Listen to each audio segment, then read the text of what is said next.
Your Excellency, the Minister of Foreign Affairs and also Vice President of the Conference, Your Excellency, the President of the General Assembly, Your Excellency, Secretary General, Your Excellency, the President of the Economic and Social Council, and Your Excellency, the President-designate of the High-Level Committee on South-South Cooperation. Excellencies, ladies and gentlemen, dear colleagues, I would like to begin by saying what a privilege it is for me to attend this conference 40 years after an idea was born here in Buenos Aires at the first South-South Cooperation Conference, and to act as your Secretary General, for which I want to thank the Member States for their confidence and support. Yesterday, together with Minister Faure, we had the very touching honor of attending the joint flag-raising ceremony here in Buenos Aires. It is wonderful to see the flag of the United Nations and that of Argentina flying next to each other in hosting such an inspiring conference that began a journey on South-South cooperation here in Buenos Aires just over 40 years ago. And 40 years ago, when member states met in Buenos Aires to adopt the Plan of Action, the Buenos Aires Plan of Action,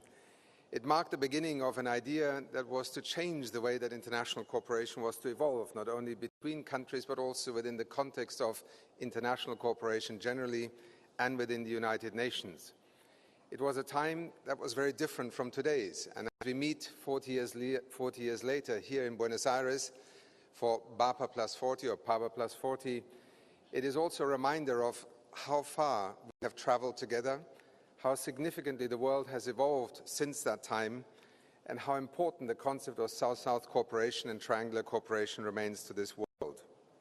Intra-South trade today is higher than ever, accounting for more than a quarter of all world trade, while foreign direct investment outflows from the South today represent 1/3 of global foreign direct investment flows. South-South cooperation has become, in many respects, a distinct and yet integral element of international cooperation.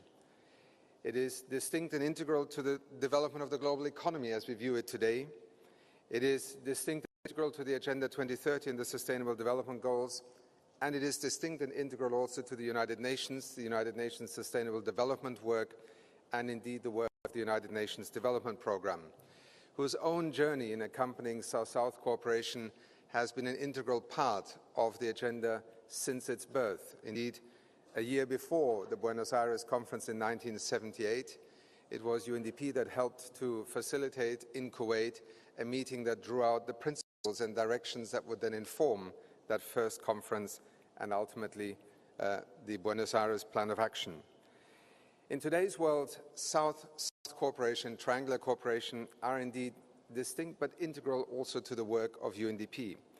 Whether it is from Colombia to the Dominican Republic, where we collaborate on climate-resistant rice, whether it is from Ethiopia to Cameroon on HIV safety net programs, whether it is in working with Cuba and in the Caribbean on disaster risk reduction, whether it is working with China and Africa on renewable energy, or in the digital economy of today, working with India or with Bangladesh on taking advantage of some of the greatest and most recent innovations in terms of e-government, the digital economy, connecting rural health centers through cellular networks to national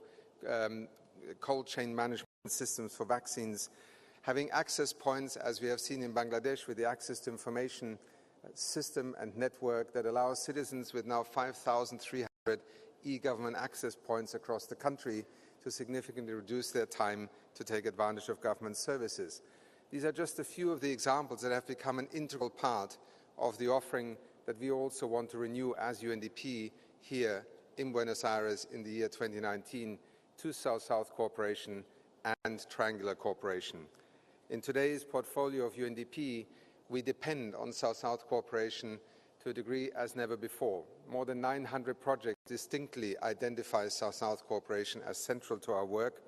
and I hope that in both the interactions and the opportunities we will have as a UN family to engage with you during the coming 2 days, you will sense how committed we are to indeed realize the Secretary General's pledge that he has just made to you. Let me end,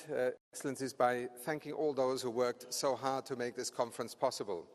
from those permanent representatives in New York who led the negotiations, to my colleagues in the United Nations Office of South-South Cooperation, and in particular its head Jorge Shediek, to my colleague Catherine Pollard and the GCAM team that have worked so hard together with our colleagues here in Argentina to make this conference be a very efficient and effective forum for all of you. And above all, our colleagues in the Argentinian government, in the institutions with whom we have worked over the last year in preparing the stage for BAPA+40. Excellencies, ladies and gentlemen, let us speak with a loud voice, as you just called for, President, and with clarity about an idea that is not just about technical and technocratic cooperation. It is an idea that is meant to inspire, it is meant to accelerate, and it is meant to bring the world together in support of the development aspirations of 7 billion people, and in particular those of the Global South. For us in UNDP, it is a privilege to accompany you on this journey. Thank you.